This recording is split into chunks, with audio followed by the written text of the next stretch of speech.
نبی کریم صلی اللہ علیہ وسلم نے فرمایا 3 اقسام کے لوگ اللہ تعالیٰ ان کے ضامن ہیں۔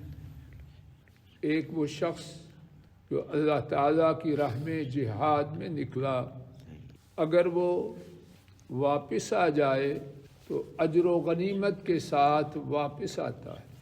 اگر وہ فوت ہو جائے اللہ تعالیٰ اسے جنت میں داخل کرتا ہے۔ دوسرا شخص جو مسجد کے در روانہ ہو، اگر واپس آ جائے تو اجر و غنیمت کے ساتھ واپس آتا ہے۔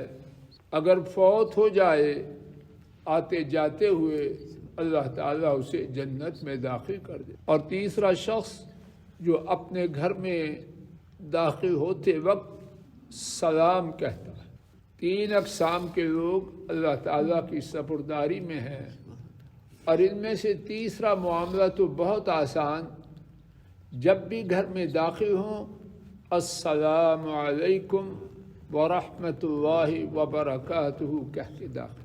اور یہ بات اپنے گھر کے تمام افراد کو سکھلائیں۔ انتہائی آسان، سہل اور میسر صورت ہے۔ اس سے اوپر والی صورت مسجد میں آنا اللہ یہ باقی رکھے، اور اس سے پہلی صورت جہاد کے لیے نکلنا وہ تو ہمارے دائرہ کار سے باہر ہے۔